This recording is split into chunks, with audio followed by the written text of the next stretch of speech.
Bwana Murkomen na jeshi yako ya polisi, goons wote wanyoroshwe. Na mtasikia hiyo demonstration itafanyika tu mahali moja. I have been a minister of security. You cannot tell me that the elaborate security infrastructure we have in the country does not know what is going on. Na unakuta mtu ambaye anasimama mbele ya watu na anasema mimi nataka kutetea Ruto, na mteteo mwambie nini? Wakenya wameamua nini kabla ya Juni 25, na kwa nini kauli zinazotoka bunge la mwananchi kwa viongozi wa kisiasa na hata wananchi wa kawaida zinaonyesha kwamba hasira za mwaka jana bado hazijaisha? Wakati wengine bado wanamtetea Rais William Ruto, wengine wanasema wamefika mahali ambapo hawaogopi tena hata kupoteza maisha yao. Leo tutakuonyesha kauli 5 tofauti kutoka kwa Wakenya na viongozi mbalimbali ambazo zinaonyesha hali halisi ya nchi kabla ya maandamano ya Juni 25 na Juni 26. Na ukisikiliza mpaka mwisho utaelewa kwa nini mjadala wa usalama, polisi, maandamano na siasa za mwaka 2027 umeanza kubadilika kwa kasi kubwa kuliko wengi walivyotarajia. Wakati maandamano yanakaribia, baadhi ya wananchi wameanza kuzungumza kwa uwazi mkubwa kuliko hapo awali. Katika video hii kutoka bunge la mwananchi, mwananchi huyu anasema kuna jambo ambalo amekuwa akijiuliza kwa muda mrefu. Anashangaa ni kwa misingi gani baadhi ya Wakenya bado wanaweza kusimama hadharani na kumtetea Rais William Ruto wakati nchi inapitia changamoto nyingi. Kilichowashangaza wengi zaidi ni kwamba alisema wazi kuwa hata kama kauli zake zinaweza kumweka kwenye hatari, yeye hana hofu ya kupoteza maisha yake. Kauli hizi zinaonyesha kiwango cha hasira na kuchoshwa ambacho baadhi ya wananchi wanasema wanapitia kwa sasa. Na unakuta mtu ambaye anasimama mbele ya watu na anasema mimi nataka kutetea Ruto, na mteteo mwambie nini? Surely wewe sasa hii hata nikiwagia 10 trillion nikwambie mtetee Ruto lazima amefanya nini? Alisema kwamba yako na bottom up. Kumbe bottom up ni kuinamizwa, kila mtu atolewe pesa kwa mfuko. Sasa hii wale ambao wameajiliwa wanalipa 47%.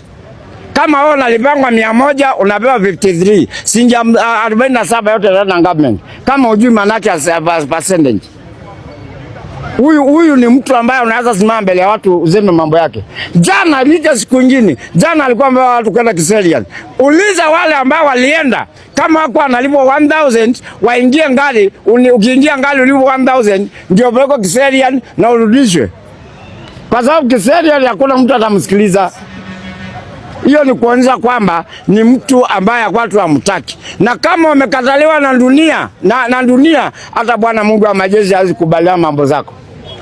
Amini usiamini, Yesu Kristo akiongea alisema yeyote ambaye mtakubaliana duniani na huko mbinguni na sisi tunakubaliana naye. Hii yako kama si wenyewe tunakukataa. Haujui kwamba na Mungu wa majeshi amekukataa? Kama unahitaji masomo ina gani? Wale ambao wanapiga kelele na kusema kama namtetea ni wale ambao Yesu Kristo alisema kwenye Mathayo 23:13. Ole wenu Wafarisayo na wasomi wa sheria, watu wanafiki, mnayekaa kwa mlango wa ufalme, amuingie na mruhusu wenye kutaka kuingia waingie. Wamekuwa kama wale ambao wazungu wasema donkey ni meja, mbwa ambaye amelalia nyasi, haikulangi nyasi na haitaki hata kondoo kule nyasi. Hii ni mbwa aina gani? Surely kaa kuelewa, wewe ni binadamu. Hii Kenya ni yetu, hatuami. Na kama mnataka kusema ati kwamba ukiongea utawao, acha njooni mtumane kitu ya nganga. Mimi siwachangi nyumbani, natembea naye kila siku. Tumana hiyo. Kwani itakuwa ni kwani mnadhani hata msiboniwa nitakufa tu? Hata msiboniwa nitakufa. Lazima niwaambie ukweli na kinanga ubanga. Nasema kwamba ukweli ni Mungu na Mungu ni ukweli, au bingia ukweli anapanga Maulana. Kaa ukijua hivyo.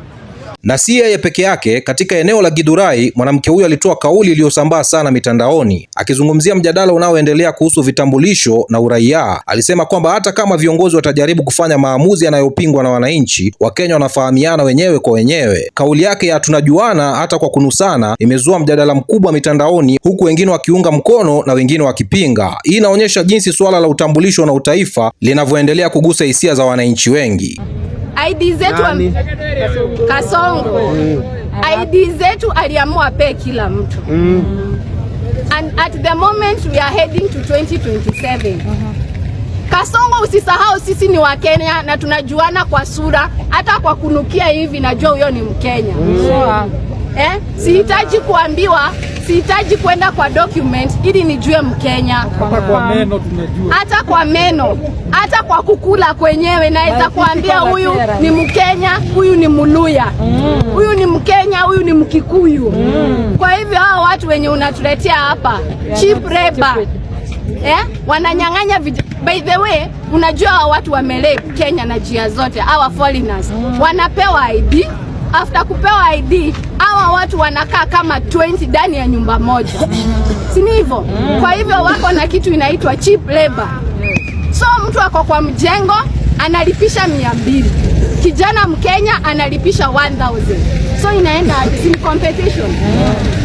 So Kasongo umetuumiza na jia zote. Ikifika kwa ID unapeana ID. Competition umecreate kwa ground. Si hivyo? Kwa hivyo tunataka kuambia hawa wa Burundi, na si ati ni nini, si ati ni uoga, si tafadhali, ni kitu itakuwa action. Hamwezi umiza vijana wetu kwa kazi na bado kwa ballot mfikirie vile mtawaumiza. Tutapambana na nyinyi mundu humundu. Tutachanganya mundu humundu, tutachangamana kama inaitangwa nini, hivyo tutatengamana. Si hivyo? Tutakanyangana. Ongezea for me. Lakini wakati wananchi wakitoa maoni yao, upande wa serikali nao umekuwa ukitoa ujumbe wake. Rais William Ruto katika kauli yake alizungumzia swala la goons ambao wamekuwa wakitajwa mara kwa mara kwenye maandamano. Alisema baadhi ya vijana hao ni watoto wanaotumiwa kisiasa. Hata hivyo, kauli zingine zilizofuata zimeendelea kuzua mjadala mkubwa zaidi nchini Kenya. Swali ambalo Wakenya wengi wanauliza ni hili: je, kama watoto wanatumiwa, suluhisho ni nini na nani hasa anawatumia? Haya ndio maswali ambayo yanaendelea kutawala mitandao ya kijamii. Goons ni watoto innocent wanatumiwa na wanasiasa bankrupt, mwenye hawana akili, anaenda anapanga fujo, napiga watu, naleta hasara. So Bwana Murkomen na jeshi yako ya polisi, goons wote wanyoroshwe kiboko, kwa sababu na watafutwe wale wenye kulipa hawa watoto. Yes, watafutwe, kwa sababu huwezi kuacha mtoto yako nyumbani, unaenda kulipa mtoto ya mwingine, unampatia mawe, unampatia panga, rungu, aende apigane na watu wengine. Why? Wakati huo huo, mjadala mwingine unaendelea ndani ya siasa za kitaifa. Waziri Aden Duale amekuwa akitetea hatua ya serikali ya broad based government. Katika kauli yake, Duale aliwakosoa baadhi ya viongozi wa kutoka eneo la Mount Kenya ambao wamekuwa wakipinga hatua ya kuwaleta baadhi ya wanasiasa wa upinzani serikalini. Kwa upande mmoja, kuna wanaosema hatua hiyo ilisaidia kupunguza mvutano kisiasa, lakini kwa upande mwingine kuna wanaoamini kwamba haikutatua matatizo ambayo wananchi walikuwa wakiyalalamikia. Na hapa ndipo mjadala wa Juni 25 unazidi kuwa mkubwa zaidi. Na mtasikia hiyo demonstration itafanyika tu mahali moja. Haitafanyika Kericho, haitafanyika Garissa, haitafanyika. Watu wengine hata wanashindwa kusikia ya kwamba ati waziri wa fedha ni kutoka Nyanza, ni Mjaluo. Hiyo pekee inawaudhu sana. Wajaluo ni wa Kenya. Wajaluo Waluya ni wa Kenya, makabila zote ni wa Kenya. Na Mheshimiwa Rais, we are proud of you because you are uniting the nation regardless of the ethnic background and the community we come from. Lakini huenda swala kubwa zaidi kwa sasa si siasa, huenda ni usalama. Fred Matiang'i ameibuka na kauli kuhusu hali ya usalama nchini, akizungumza kuhusu visa vya goons na vurugu mbalimbali. Amesema ni vigumu kuamini kwamba serikali haiwezi kuwa inajua kinachoendelea. Kauli hiyo imezua mjadala mkubwa kwa sababu inagusa moja kwa moja swala ambalo Wakenya wengi wamekuwa kilioji kwa muda mrefu. Je, nani anapaswa kuwajibika pale wananchi wanapohisi hawako salama? Na je, hatua zinazochukuliwa kwa sasa zinatosha? I have been a minister of security. You cannot tell me that the elaborate security infrastructure we have in the country does not know what is going on. Somebody is looking there, and how do you hope to attract investors and people to come and put resources in your country, visitors, and so on? And what crime have they done? Just to discuss a bill which is before Parliament that is going to their elected representatives. I mean, even if you have serious problems with comprehension, don't you see we have a problem? And that's why we are saying that I want us to go over these things very slowly. Our leaders need to understand they're getting us to a point where we don't want to go to, and no Kenyan wants to go there. And there is no amount of political difference that will justify that kind of behavior. I mean, so what? You will have your own view, I'll have my own view, we are in different parties, and you are Kenyan, and you have a right to disagree.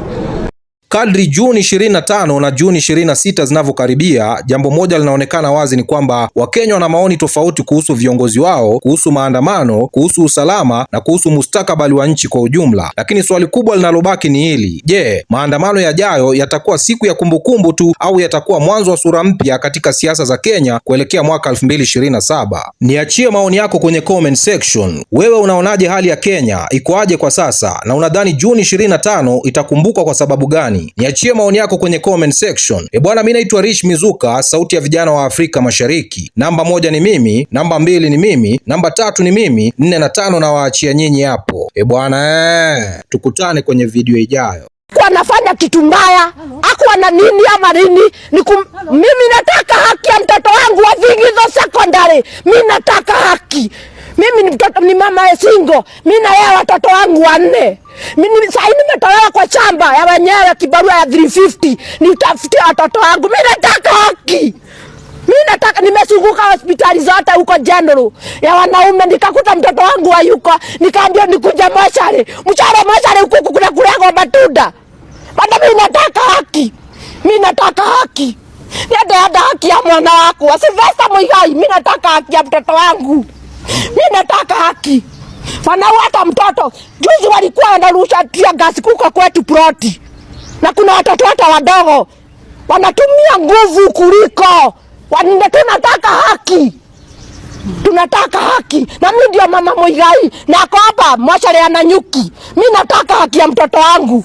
Mimi nataka haki. Sasa sitalipwa, nimetoka kibarua sitalipwa. Watoto wangu watakuwa nini? Huyu ni mtoto ameniwachia hapa mochari. Ni mkoe. Mimi nataka haki. Dada mwana wako nie. Mimi nataka haki.